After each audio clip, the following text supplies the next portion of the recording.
Hello, folks, and welcome back to episode 2 of The Advantage Line. My name is Karl Tiley, joined yet again in studio by my good mate, Paul Mawate. Paul, we're back. We're back. Yeah, episode 2. How good, 2024. I'll tell you what, I was worked up after episode 1. A lot of hot takes by one of the panelists. And I'm looking forward to a few more here as well. This is going to be very, very good. And we start to move.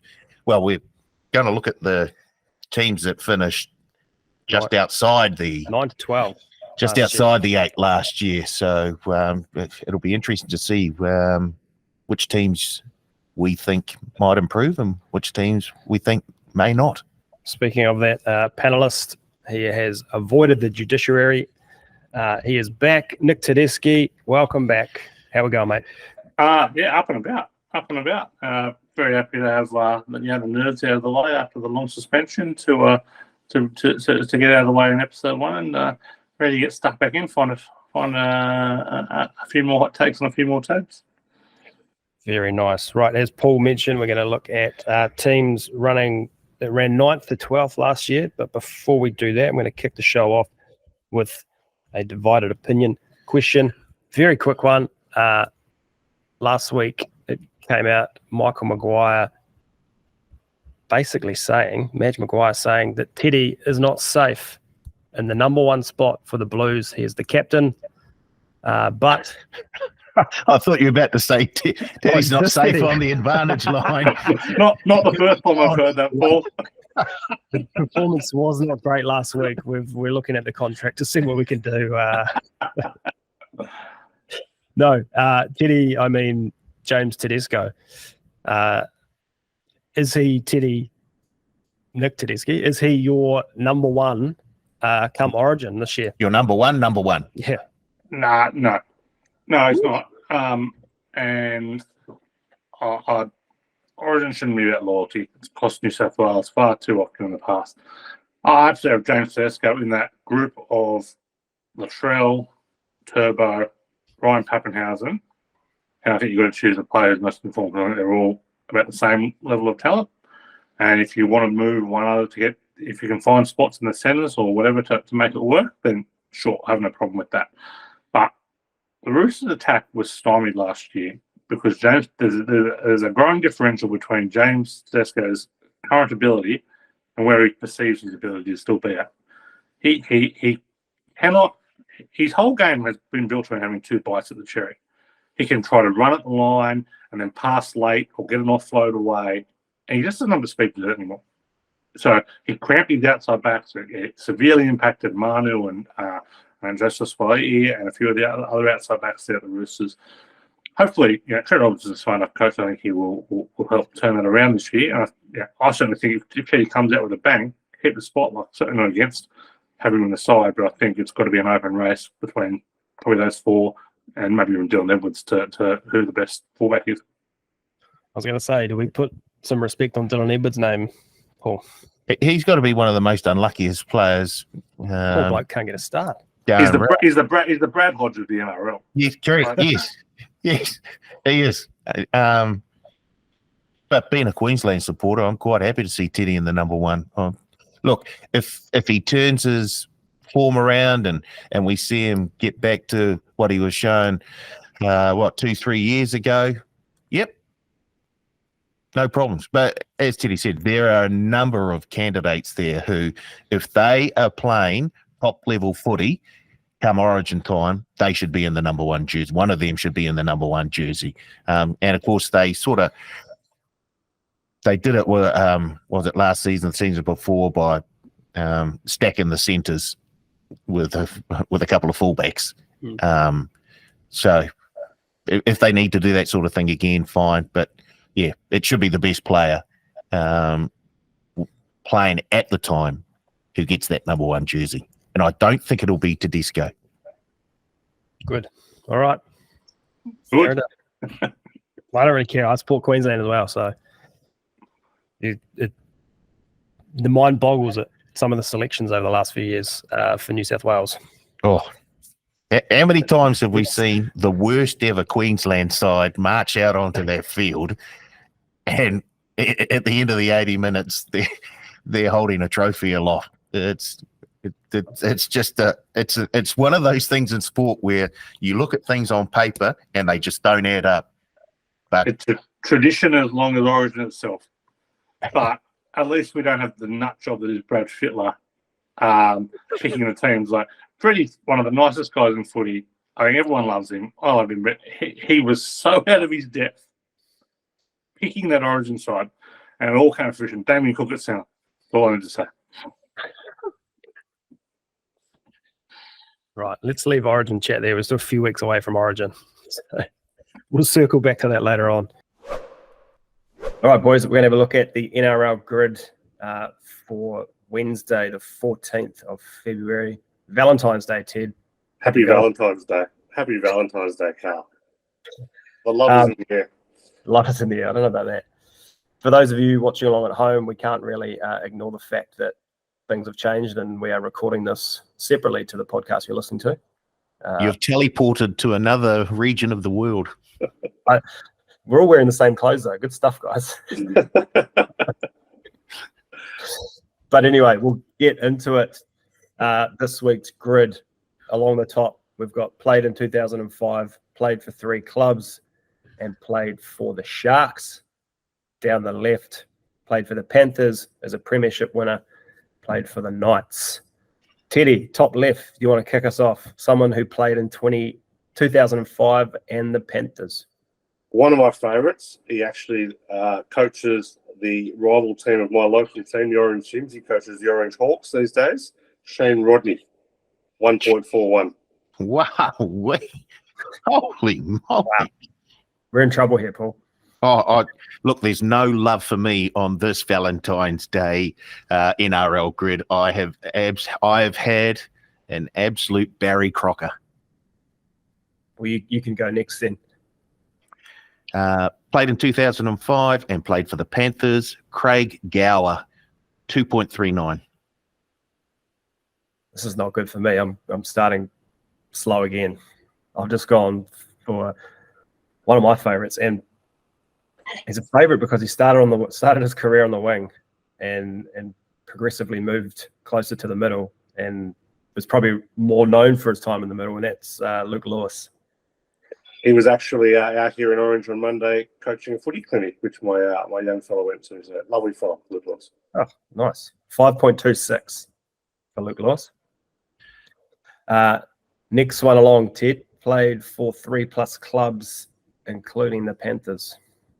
Their premiership hero from 2003, Luke Prittis, for the Broncos, Raiders, Dragons, Panthers. Who knows who else? Plenty of clubs there. What's your number? 1.73. Nice. Paul? I've got a player who played for 5 clubs: the Warriors, the Storm, the Panthers, the Tigers, and the Eels. Paul Fatuira, 0.79. Oh, Paul. Very good get. And a very handy boxer as well. I think he was in the Fight for Life a few years ago and didn't look out of place. Very nice. I'm chasing the pack again. The great James Maloney, 2.27. Don't mind the sounds in the background. Just my very unhappy kid not being allowed in the room. Maybe we should let them in. They might offer more than I am in terms of the next one along, played for the Sharks and the Panthers. Teddy. Yeah, I thought I would have scored a bit better on this one, but I went with a player who was allergic to tackling, fullback / winger David Simmons, 4.07. Paul? I've gone with someone who has already been mentioned, Luke Lewis, 7.99. Hey, here he is. Carl's moving up here. Also went for someone who's allergic to tackling, Matt Moylan, 5.55. Very nice. All right, middle row, played in 2005 and is a premiership winner. Yeah, I went with a premiership winner from that year. I went with Liam Fulton, 0.59. Oh, nice. Yeah, Benji Marshall, 1.75. I expect better from you there, Paul. Yeah, you didn't really dig too deep into the Owls on that one, did you, Paul? Yeah, well, I've got a few things going on here at the moment. So, yes, I've been rushing through this NRL grid. It wasn't at the top of my priority list. Well, that's more about you than anything else, Paul. It's very disappointing. I went for Benji's Harps partner, Scotty Prince, 0.94. Very nice. Next one, Long played for 3+ clubs and is a premiership winner. Teddy. My only brain for this grid, 0.69, Steve Turner. Oh, I appreciate with the Storm and played with the Panthers and the Dogs. nice. I've got a big red square. Oh, on no. this one. Oh, no. Big red square. I was sure I saw him holding the trophy aloft. Nigel Vangana. Oh, no. Oh, no. Thought Well, I he should have thought he won a was with the premiership Dogs. He should have won a premiership in 2002 before we were unfairly kicked out of the competition for a minor salary cap breach. But no, he was not there in 2004. Oh, I'd love to hear that. All right. I went with Darius Boyd, 2.22. Next one. He's been at more clubs than Mawadi.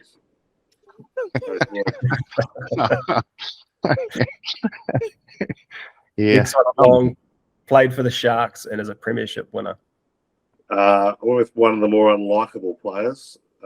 Unfortunately, also had a stint in that foul sport called rugby union. Will Chambers, 3.23.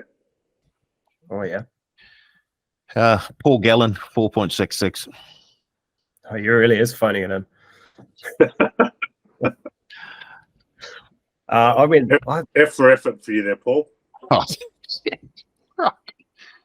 I went for a guy that is kind of recent enough, I think, for people to remember. But I thought that he was around enough. He won 2 premierships, but you could forget him quite easily. But alas, the points say otherwise. Chris Heinington, 4.37. Oh, you've been stiff with that. That's a good one, Chris Heinington. I think he played a lot of games. I think that's what counts against you in this career. He might be a 300 gamer. If you play 300 games, I don't think you reflect. Yeah, tough. All right, bottom left, played in 2005 and played for the Knights. I really struggled to remember this 2005 Knights team. They were really. This was the end of the Joey era. I think he finished up in 2006. There wasn't much going on, but I had another unlikable player, Josh Perry, front row, 2.1 points. Ended up his career with Manly. We won a premiership, but also with the Knights in 2001. I've gone with Kurt Gidley, 3.12. Surprised you didn't say Joey. He was my next go. We'll go to an E-. I was just rattling off the All-Stars. I went for Danny Medeiros, 2.69. Very nice. Next one, played 3+ clubs, also played for the Knights. If there was an award given for the player I've used the most through 115 NRL grids, this guy would be right up there.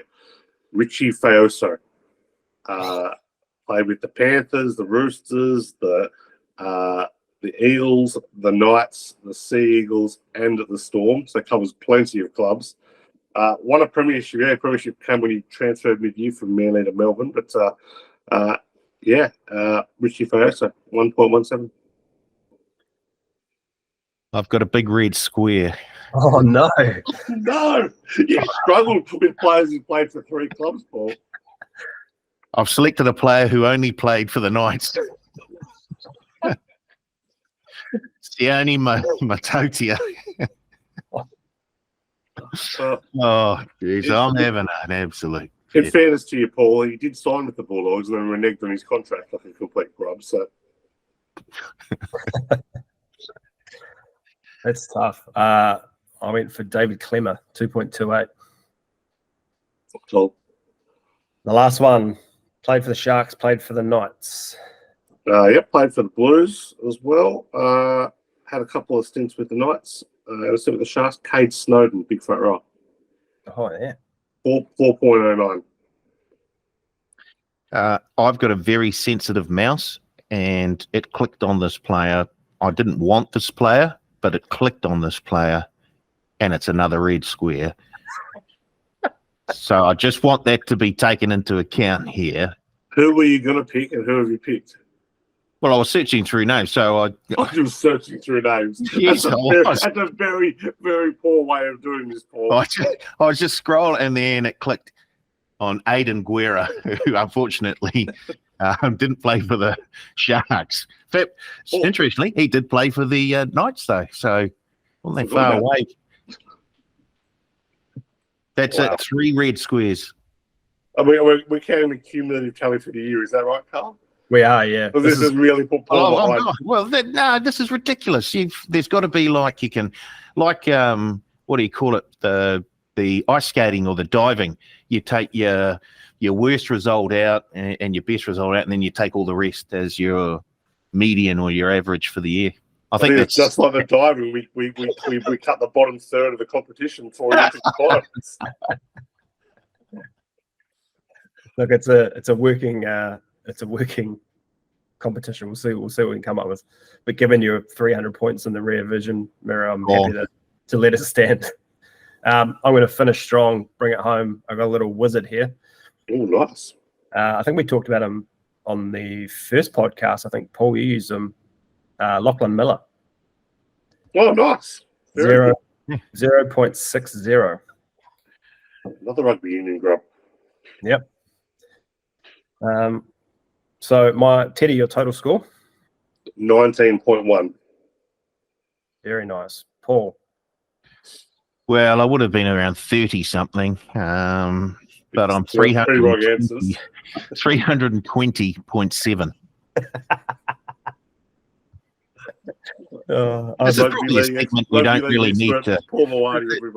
This is something we don't need to do every week, to be fair. I think we should just... Look, we're about punting. Let's get stuck into some punting, okay? I'm 26.2. Much last week. I actually found this to be one of the easier ones, to be honest. Yeah, I didn't struggle with it. My finger wasn't slipping off into Aidan Guerra territory, or I wasn't imagining Nigel Vungana won premierships, but or picking one club players to have played for 3 clubs.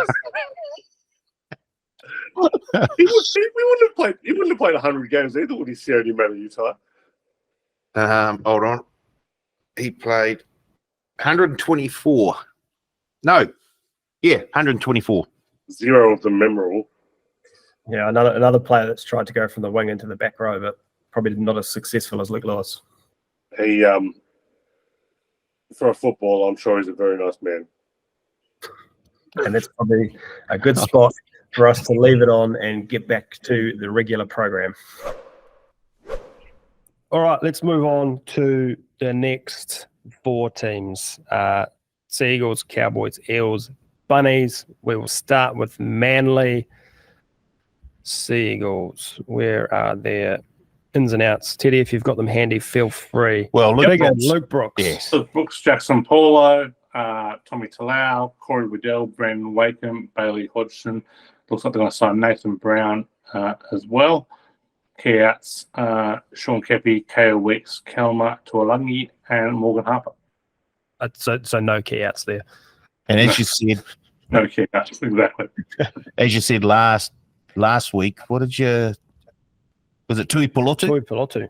Yeah, Tui Polotu's gone. Tui Polotu's gone as well. He's signed the Dragons. So, there's a bit of shuffling of the deck chairs there, though. We've talked about Luke Brooks pretty in depth in the first episode, but are we really getting much out of Jackson Paulo and Tommy Talau that we're not getting out of Ko Weeks and Morgan Harper? I'm not sure about that. So, and you know what? I've seen enough of Corey Waddell to be fairly certain that he's the worst player in the NRL, and can't believe a club would go and sign him. But God bless Manly for doing it. Before we get too further into it, to make the $2.50, top $4, $6. I'm a little bit underprepared here this week to make the grand final. They are $16. To win the grand final, they're $34. No, sorry, it's minor premiership, $34. Grand final, $23. It sounds like, Teddy, you don't give Manly much hope this year. Yeah, not huge on them. I don't think they're above probably most of the teams we talked about last week, but I think they're kind of probably just in that Titans realm there of, I don't really like them to contend, but they're probably just outside the 8 there. I finished 11, 12 and 1 last year. I've got them probably dropping down a win and a half. I've got or around that mark. So they've got a difficult draw, very difficult draw. They've got the second hardest draw in the comp. They're one of those rosters that are very top heavy. So they've kind of done the Melbourne Storm way of kind of, you know, stars and scrubs. They've signed 5 or 6 big players. The thing with Melbourne was they would go and sign Cronk, Slater and Smith, who would play every week and were all good players.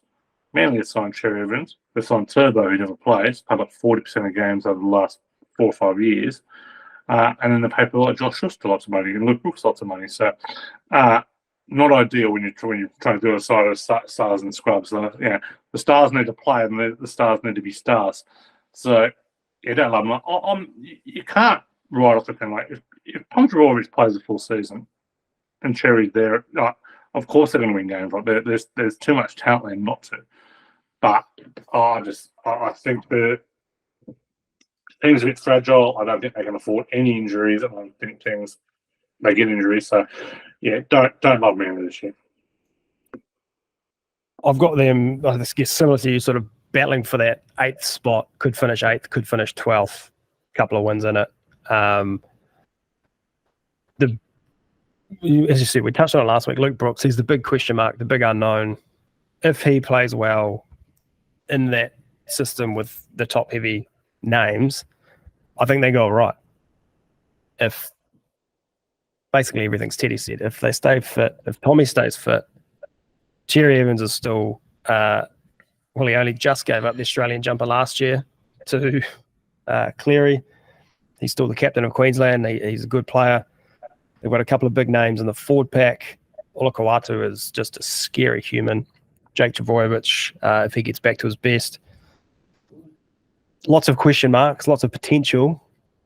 I don't really want to commit to anything. Paul? The only question here is if Tommy Turbo plays the whole season, they make the 8. I'm not sure he does. I hope he does, and if he does, I think they go fairly well.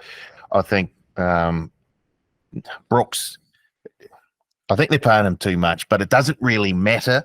I think with Cherry Evans in the halves there with him, he's going to control everything. So Brooks can just be sort of like a floater, I guess. But it's all around Tommy Turbo for mine. If he's fit, he's not off the field, they win more games than they lose, and they make the 8, in my opinion. So it's all around Tommy Turbo. I think Josh Schuster into the forward pack, I think it probably suits him. I think he struggles. Suits his size. Well, I did not say that, Teddy. I just said I think the move into the second row, I think suits Schuster, and I think we'll see a better performance out of him in the 2024 season. So, but the big, the yes or the no for mine in terms of how Manly go is all around Tommy T. One thing we haven't talked about though, Paul, is old Advantage Line favourite, the coach of the team, Anthony Seibold. Now, in no way can he be considered a positive for what's going on there. I think his recent record says more than us of kind of how this rebuild is going to go. So, but that's kind of the big knock on me as well. Like I don't think they're a club that knows what they're doing, and I know the coach has no idea what he's doing. So, I think that kind of is a mark against it. Puts them outside of the 8 for me.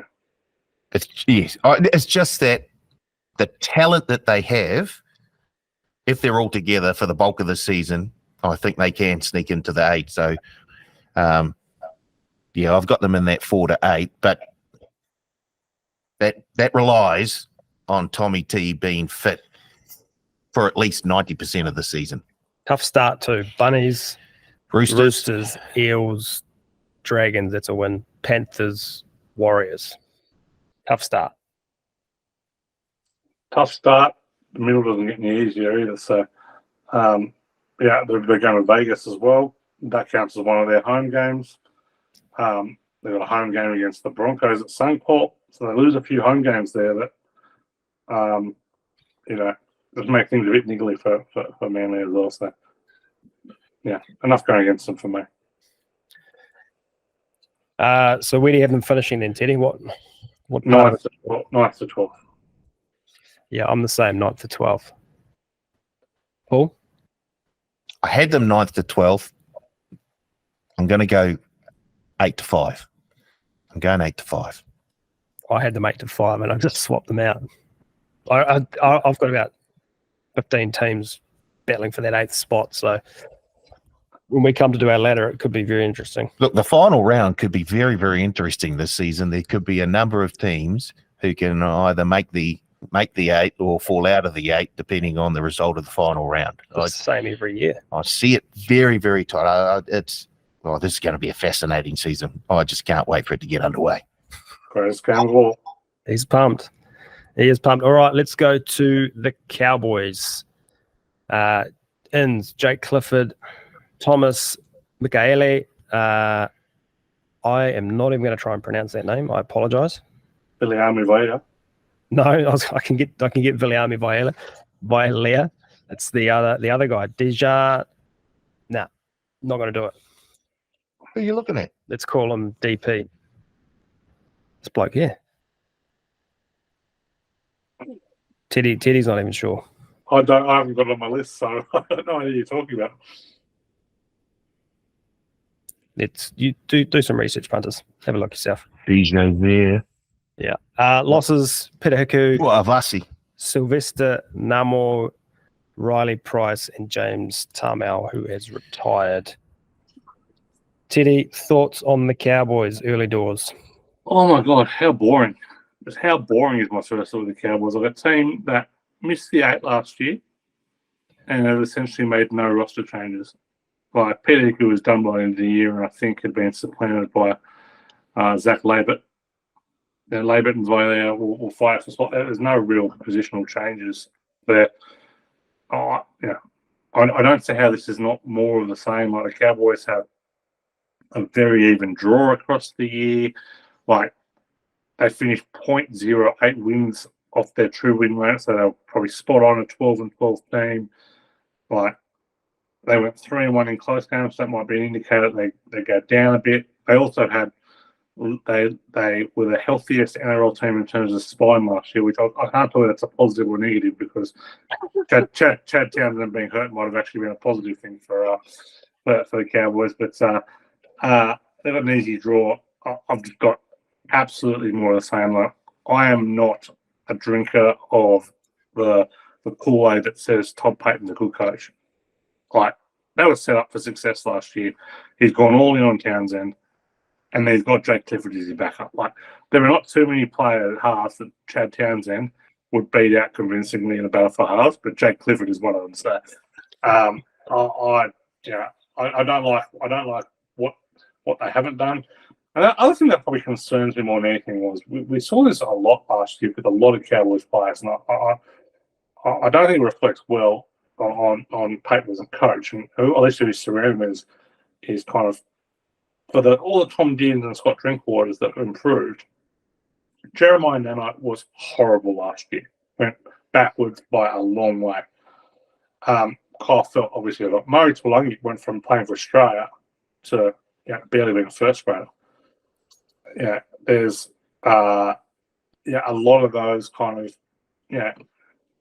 players who are on the precipice there. They haven't really got off what took a step backwards last year. So tough to make a case for any improvement because they haven't done anything to improve.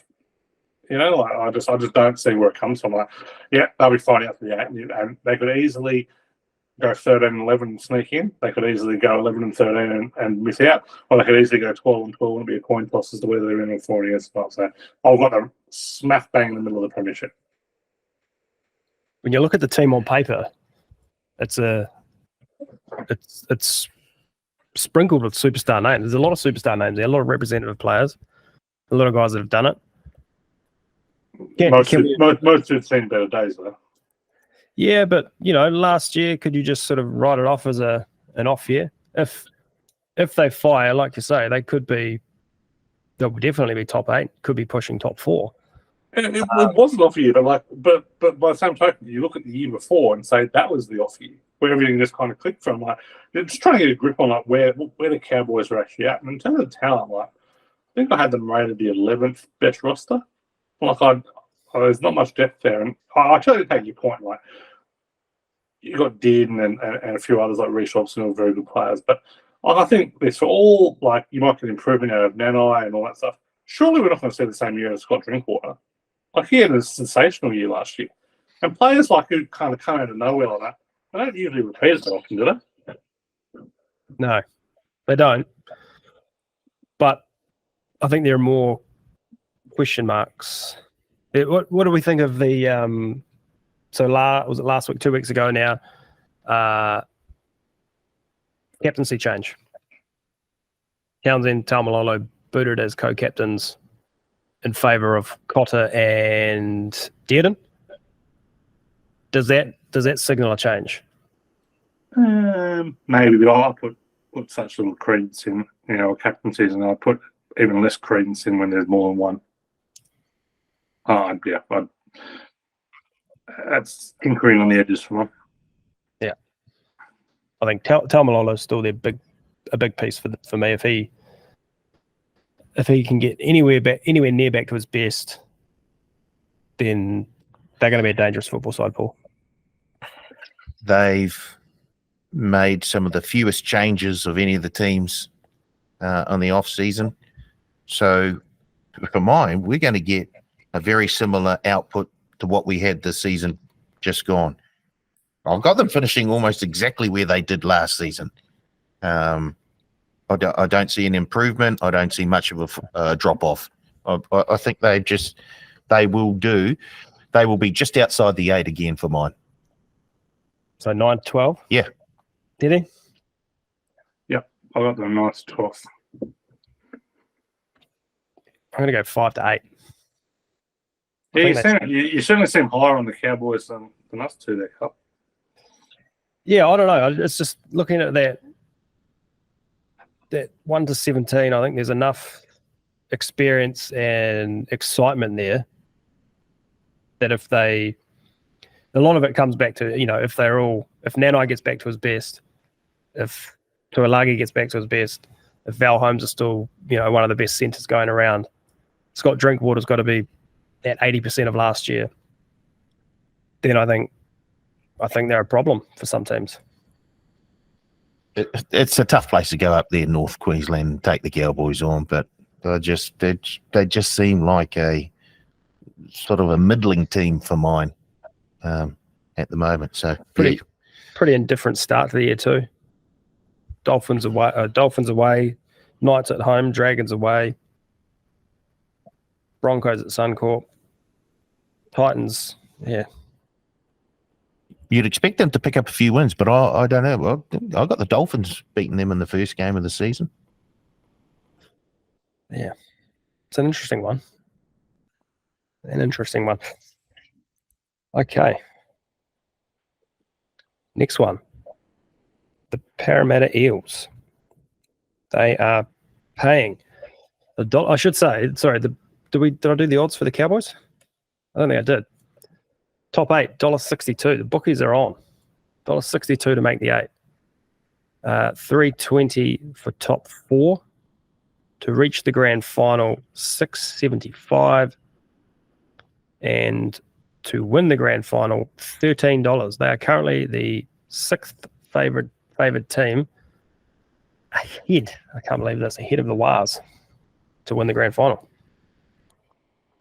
No respect. Bookies are on. Okay, next one, Parramatta Eels. They are $1.90 to make the 8. They are $4.60 to make the top 4. To reach the grand final, $11.50. And to win the grand final, $21. Ins Morgan Harper. That's about it. Kalama Tuolagi, not great. Outs. Josh Hodgins retired.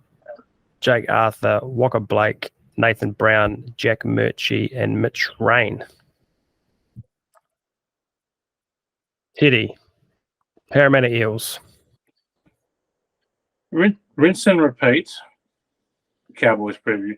Like same thing. Like middle of the pack team who've done very, very little to actually go improve their side. Like I thought their purchasing they've let their roster decline over the last few years. They've invested their money in the wrong place, and I think that they have a pretty poor side. Like Gutho is obviously a very reliable fullback, but he's a level off those great ones.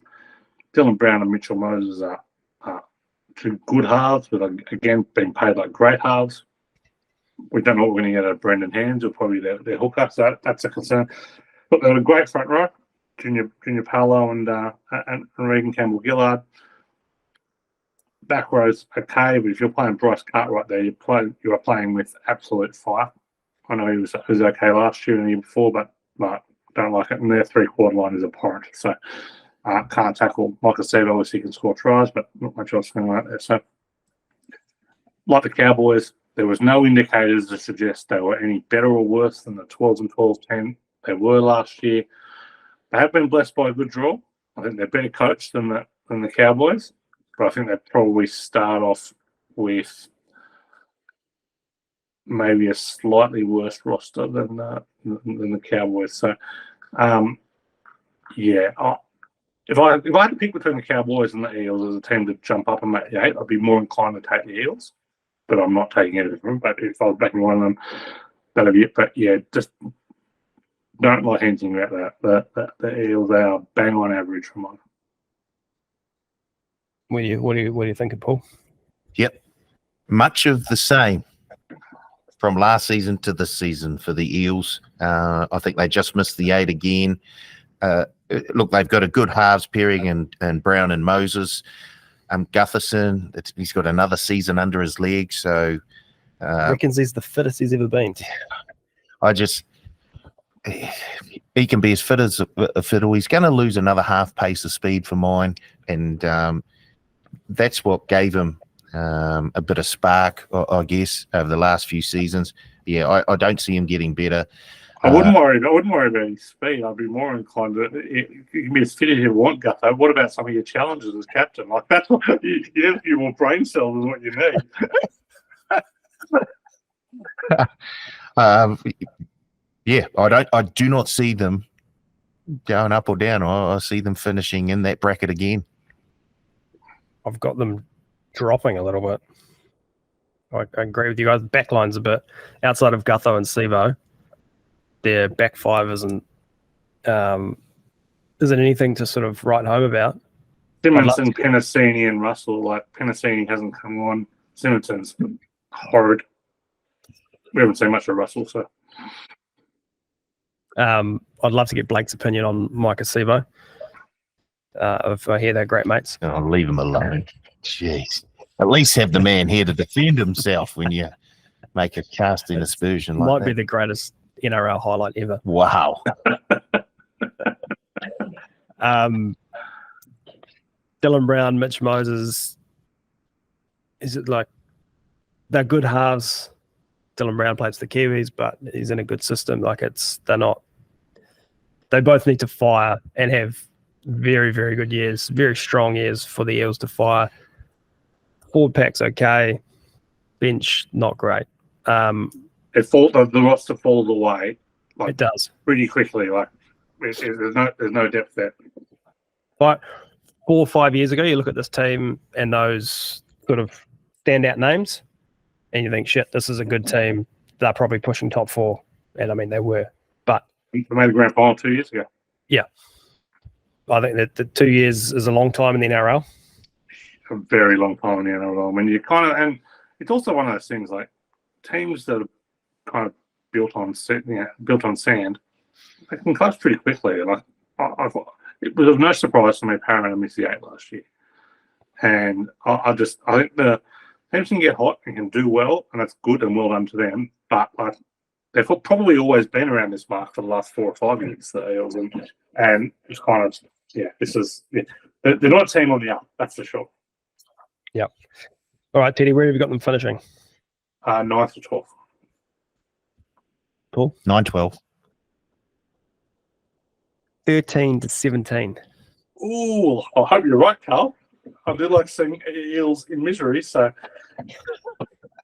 I think they're right on that sort of 12, 13 mark for me. shout out to Paul Carriage. Yeah. Oh, gee. Well, from Greg Smith to Like I say, I've got 35 teams fighting it out for that 8. So I'm not picking this ladder in a few weeks. It's not going to be fun. What happens if I change any of my you guys are going to listen back to this, so you won't even know. You've just got to make it add up to 204 wins. That's all you got to do, Carl. The next team, where are we going? We're going to Bunnies. the Bunnies. Odds wise, let me go down to the top 8. $1.44 to make the top 8. To make the top 4, they are $2.65. Grand final, $4.90. And to win the grand final, $8.50. Gains, Sean Kepi and Jack Whiten. Losses, Jed Cartwright, Liam Knight, Hame Sally, and Blake Taff. Not a lot of movement there. Jack Whiten, a big in. Teddy, what do you think of the Bunnies? Yeah, huge in. How weird was last year for South? They were premiership favourites ahead of Penrith at one stage, around round 10, around 11. They were premiership favourites. Missed the 8. First team ever to be leading the comp and miss the 8. Yeah, I believe it. I'm not sure you're right, but I believe it for sure. Like, they were deeply entrenched in that top 4, and they fell out of the 8.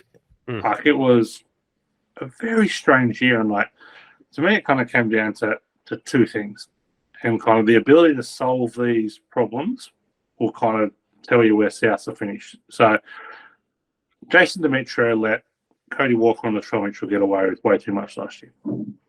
I have no problem with stars being able to get away with more than other players. That is sport. That is life. So that is just. But the problem is when other stars start getting pissed off at what they get away with not being accountable. So when you disenfranchising your Cameron Murrays, your Damien Cooks, and others at the club, that becomes a problem. Now, Demetrio's coached enough teams in England and lower grades. Learn from him, but I think he is smart enough to maybe pull back a little bit on that. So I don't anticipate that's going to be an issue this year. And also, Jack Whiten is such good mates with particularly Latrell that I think that new dynamic will probably be a positive for the club. Like maybe get his spark back and stuff like that. The other thing is Lachlan Ilias. Now, how Lachlan Ilias is anywhere near first grade, and this might turn out to be a Nathan Cleary. So here we go. Let's mark this one. Let's mark this one. Episode 2, 2024. Lachlan Ilias should not be anywhere near first grade. Like, South probably made a mistake letting anyone else go for various reasons. But you make decisions to get players. It's not you don't hang them out to dry on that. That's just life. Where they're continually making mistakes is continually backing Lachlan Ilias. You've just got to move on. Like, he is absolutely no good. Bring in Dean Hawkins, go and find a veteran and play that way. He is costing them no end. So, the Whiten signing is interesting, right? Where does he play? So he'll play centre. I think the plan is for him to eventually play in the halves. Look, I don't encourage that many years left in him. But I think Jack will be happy.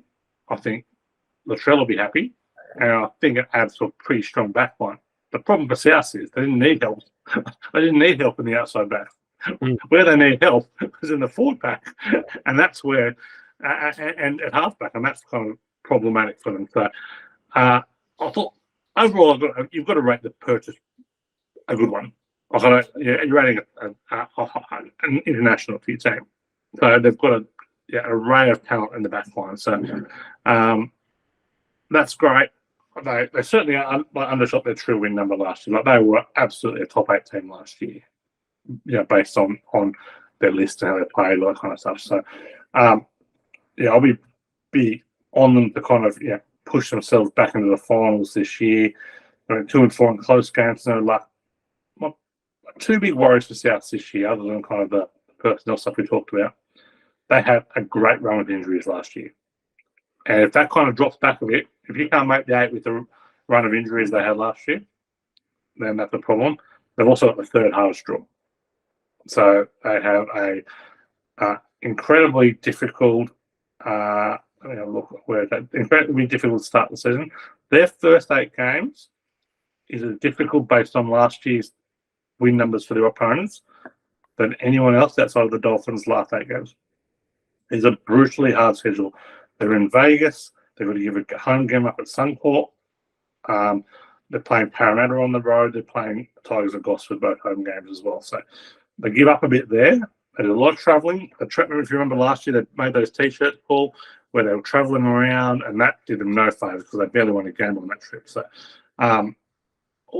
it's a few little niggly things. So I've got them talent enough to make it, but $8.50 the premiership looks a fair amount of numbers for mine. Storm on Anzac Day too. Not an easy task. I think that first 10 rounds looks pretty tough with a bye. What do you reckon, Bunnies, Paul? Once again, I love the team on paper, and Bunnies fans, they have one person to thank if Lachlan Ilias jumps up and is Dally M worthy this season. They can send bouquets to Nick Tedeschi because he has just done it again. I expect Lachlan Ilias to step up. If he doesn't, then they do have the option of moving Whiten into the halves with Cody Walker because they've got a wee bit of depth out further out the back line. The starting pack, I think, is very, very good. I love the props. Totola, Burgess, Cam Murray, and the 13. So, yeah, they can. I see them making the 8. That is a tough start, but I think that's exactly what they need. They'll find out very early their best 13, their best 17, and then if they need to make changes, I think they have the willingness to do so. So, but yeah, I've got them making the 8 for mine. Yeah, it is a tough start. I've got them making the 8. I just hope they get out of Vegas incident-free. Regardless of the result of the game, just want them to get out of there incident-free. They get out of there, I think that's a big hurdle they've already overcome week 1. All 4 teams. All 6 teams. Yeah, Whiten in the centres. I think him and it'll be good for Latrell. Not only their friendship, but I could see them playing sort of that interchangeable role quite a bit. Yep. When Latrell has a big run, gets a bit tired, he said, "Oh, come on, mate, you jump back, and I'll sit in the centres for a little bit." That'll keep teams on their toes if that works. I don't know. I can't see Latrell. I can't see Whiten and Walker working combining in the halves. It's the too similar of players for mine. Oh yeah, you can't play both of them together. No. Cody Walker's got to start hot if they want to do it. He must be 45 by now. Here we go. Didn't he 32, I think. 32, but he's when he was 36. Yeah. he definitely debuted late. So you got to wonder what his career could have been like if he was actually given a shot. Yeah. No, I think again another one on paper. They look really strong. How about Sevilla Havili, like the little engine that could? He just sort of sits in that 14 jumper in any team he plays for. No one really talks about him, good or bad. He just chips away. Another game here, another game here. 34 Cody Walker. Wow, I'm older than Cody Walker. That's tough.